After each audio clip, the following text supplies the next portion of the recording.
Bienvenue sur Azimut. Ici, nous parlons orientation. Retrouvez tous nos contenus et nos outils pour les parents sur azimut-orientation.com. Bonne écoute.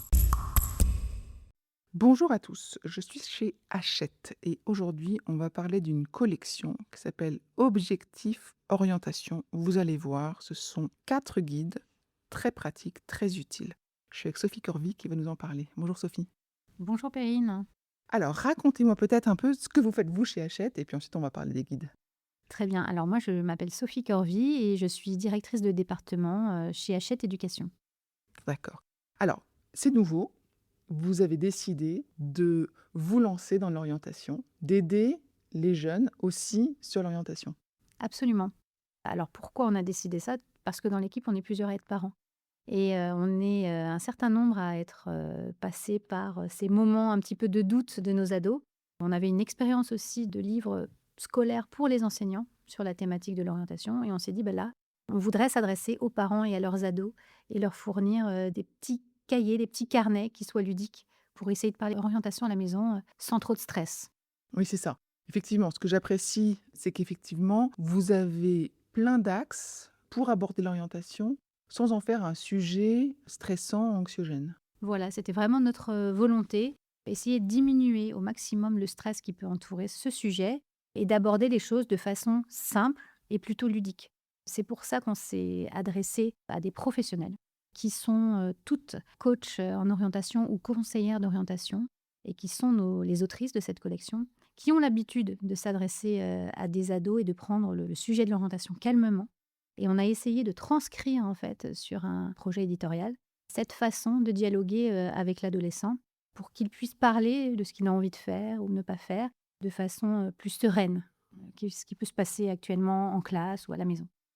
Vous avez choisi de diviser en fait ce sujet de l'orientation par classe et par sujet, parce qu'il y a un guide de la troisième à la seconde, de la seconde à la première, et puis la première et la terminale, et un dernier thématique dédié à Parcoursup. Oui, alors on a fait ce choix parce que en fait, la thématique de l'orientation, elle recouvre des sujets communs, comme par exemple explorer des univers métiers, explorer les filières d'études. Donc ça, c'est quelque chose qu'on retrouve tout le temps, la connaissance de soi, bien sûr. Sauf que on ne peut pas l'aborder de la même façon en troisième avec un adolescent qui a 14, 15 ans et en terminale avec un jeune qui a parfois plus de 18 ans. Donc à la fois, on a pris en compte le degré de maturité des jeunes, mais aussi les jalons, les étapes très importantes en termes d'orientation qui ont lieu soit en fin de troisième, soit en fin de seconde, soit en fin de terminale. Donc c'est pour ça qu'on a fait 3 cahiers, un par niveau. Et on a décidé dernièrement de faire un petit cahier, un petit livret supplémentaire complètement dédié à Parcoursup. Parce que là aussi, on sait que c'est un sujet qui donne lieu à beaucoup de stress, parfois de fantasmes aussi, sur ce site qui est mis à disposition des familles. Et donc, on a voulu donner un mode d'emploi très pratique à suivre pas à pas pour renseigner Parcoursup. Si on ouvre le sommaire de ces cahiers, la présentation est déjà très agréable, c'est très coloré, on voit vraiment que c'est fait pour déstresser, donc il y a plein d'illustrations, et vous présentez les sommaires par monde. Oui, on s'est dit que pour attirer le jeune vers un tel petit cahier, il fallait que l'ambiance graphique soit agréable. Donc une maquette très colorée, qui s'inspire un petit peu de ce qu'on peut proposer en presse jeunesse, par exemple, mais aussi qui s'inspire un petit peu des jeux vidéo dans le sens où, voilà, on a présenté le sommaire comme un monde et chaque partie est un univers spécifique. Donc vous retrouverez dans chaque cahier toujours un premier monde qui est celui de la connaissance de soi, toujours. Vous retrouverez toujours aussi un monde sur la découverte des métiers et un troisième monde commun également sur les études. Mais nous les avons adaptés, comme je le disais tout à l'heure, à l'âge des adolescents. Et ensuite, dans chaque cahier, vous aurez des mondes spécifiques en fonction d'événements qui peuvent avoir lieu dans l'année, comme par exemple le stage de troisième en troisième, ou le stage de seconde en seconde et le choix des spécialités, ou encore Parcoursup en terminale. Ces guides, ils sont agrémentés de 2 éléments complémentaires. Il y a les ressources numériques Oui. et il y a un guide pour les parents au centre du carnet à chaque fois.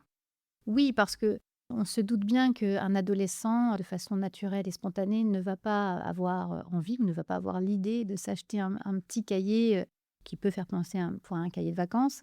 sur le thème de l'orientation et que on sait pertinemment que les parents sont les personnes prescriptrices et qu'elles vont jouer ce rôle-là. Donc il nous a paru important et intéressant de leur mettre ce qu'on appelle un 4 pages dans notre, jargon éditorial, à détacher, où on s'adresse directement aux parents, où on lui explique dans chaque cahier où en est son ado, en termes de réflexion, en termes de développement et la façon dont il peut l'accompagner au mieux. C'est un petit guide uniquement pour lui. Et deuxième aspect un petit peu inédit de ces cahiers, effectivement, c'est qu'ils sont bimédias. Ce sont des cahiers essentiellement de tests, donc que l'adolescent doit faire, où il peut écrire les résultats de ses tests et compléter son portrait au fil de l'eau. Mais on sait que la vidéo aujourd'hui est un support très très important pour nos jeunes. Et donc, en plus de ces tests ou de ces conseils très pratiques, nous avons intégré d'abord des vidéos pour découvrir des métiers avec notre partenaire qui s'appelle Willby, qui est une application qui permet de découvrir le quotidien de nombreux métiers. Donc, des vidéos un petit peu en mode, story comme, sur Instagram. Ça, c'est le premier type de vidéo et le deuxième type de vidéo et ça, je tiens vraiment à remercier nos autrices parce qu'elles se sont prêtées au jeu de se filmer comme si elles étaient, en séance de coaching, avec un jeune pour donner dans chaque page quasiment de chaque cahier, des conseils très pratiques ou faire des petits exercices, en vidéo, à l'adolescent. Donc les parents ont un rôle, les conseillères d'orientation qui ont écrit avec vous, elles sont finalement présentes par les vidéos qu'elle en a accès. Absolument. Et puis le jeune peut avancer en autonomie dans l'objectif de constituer petit à petit son portrait. C'est ça que je trouve intéressant, c'est que, in fine, l'objectif n'est pas d'avoir un projet d'orientation bien cadré, exact, super pertinent, super finalisé, mais de mieux se connaître et d'avoir éliminé certains aspects, en avoir identifié d'autres pour pouvoir ensuite mener ses explorations. Oui, c'est totalement ça. Notre idée n'était absolument pas de dire qu'avec ces petits carnets objectifs orientation, nous allions donner la solution, la réponse à la question de qu'est-ce que je vais faire plus tard ou qu'est-ce que je vais faire comme étude. Absolument pas. Ces cahiers sont une manière d'aborder le sujet d'abord, d'apprendre à se connaître, on commence toujours par cette partie-là, de, je dirais, déchiffrer le sujet. Voilà. Déchiffrer, débroussailler, éliminer certaines options, en découvrir d'autres. Ça ne donne pas la réponse, mais ça permet d'en parler avec ses parents ou avec d'autres adultes de son cercle, que ce soit un entraîneur de sport, un enseignant, un membre de la famille, un ami. Ça permet d'aborder le sujet et d'avancer petit à petit en éliminant des pistes. Et une fois qu'on a fait ces tests et qu'on a lu les conseils, qu'on a écouté les vidéos des coachs, qu'on a regardé des vidéos métiers, on y voit peut-être un peu plus clair et ça peut donner des idées pour aller, pousser la recherche sur, une filière ou un métier en particulier ou en tout cas en parler à la maison. C'est un début. Voilà, ça peut déclencher la discussion et ça permet d'y voir plus clair, mais ça ne donne en aucun cas, bien sûr, la réponse. Mmh. Si vous deviez revenir en arrière et qu'au moment où avec votre enfant vous aviez ces cahiers à disposition, comment est-ce que vous vous seriez pris au cours de l'année? Est-ce que vous l'auriez fait pendant les vacances ou est-ce que c'est un petit rendez-vous que vous donnez à votre enfant en disant: «Tiens, allons explorer tel monde ensemble»? Alors moi, je crois que je lui aurais d'abord fait découvrir, je lui aurais montré un petit peu ce qu'il y a dans ce cahier. Je l'aurais laissé assez libre. L'orientation, c'est vraiment une raison de stress chez les ados. Donc je ne l'aurais pas, sanctuarisé. J'aurais pas sanctuarisé un moment dans la semaine parce que ça aurait fait un petit peu comme les devoirs ou les préparations des évaluations et cetera. Je lui aurais plutôt montré un petit peu, ce que ce carnet pouvait lui apporter et je lui aurais dit: «Bah, écoute, je te propose de le regarder, fais les tests un petit peu, au moment où tu en auras envie et on en reparle le week-end, si tu veux ou pendant les vacances». Il faut que l'adolescent le sente, comme on dit, enfin, il faut qu'il en ait, envie. Il faut pas que ça soit une contrainte parce que sinon ça va être, assez mal vécu, je pense et ça ne sera pas fait. Voilà. C'est pour ça qu'on a vraiment, vous le disiez tout à l'heure, le graphisme est très Mmh. important. C'est quelque chose de très coloré comme si on lisait un magazine et c'est pour ça aussi qu'on a mis finalement assez peu de texte à lire, puisqu'il ne s'agit pas d'un guide des métiers.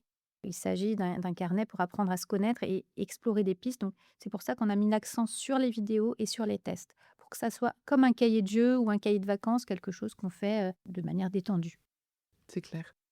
Si on passait à celui de Parcoursup, lui, il est plus mode d'emploi, explicatif, c'est ça? Oui.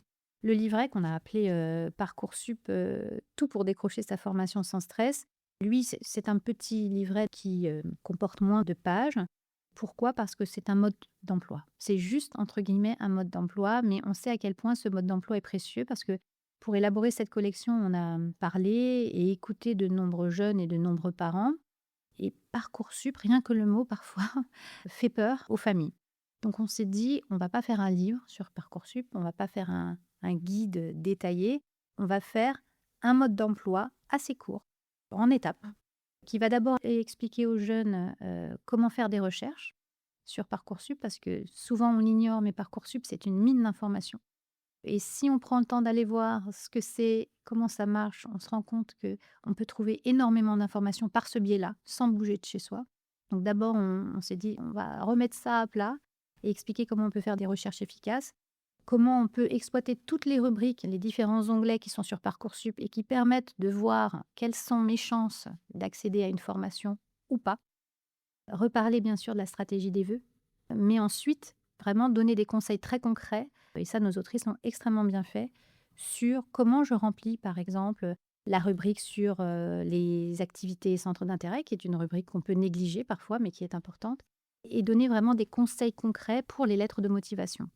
Donc c'est un petit cahier qui peut servir, si vous voulez, de brouillon pour, remplir toutes ces sections, toutes ces rubriques que l'on doit, compléter. Donc à la fois mode d'emploi et mon petit cahier de brouillon pour préparer mes écrits. Voilà. Et dans ce livret spécial Parcoursup, on a là aussi mis un guide des parents pour les accompagner. Vous conseillez aux parents d'offrir ce carnet à leur enfant, quoi, en classe de première déjà? Pour commencer à se familiariser? Pour être passé 2 fois par Parcoursup, je pense que c'est vraiment intéressant de le donner à votre ado en septembre.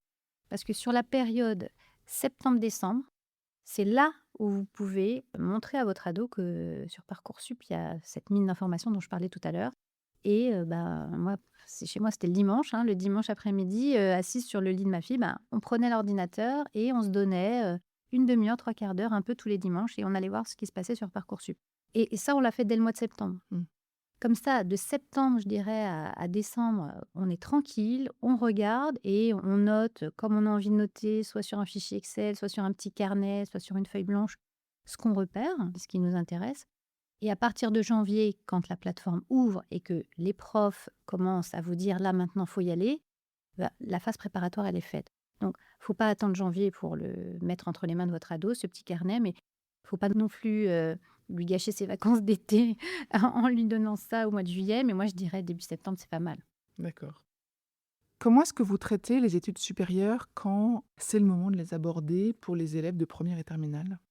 Alors, c'est vrai que le sujet des études, supérieures est déjà traité de manière très, très, très, exhaustive dans de nombreux supports, que ce soit des guides, au format papier ou que ce soit des sites internet.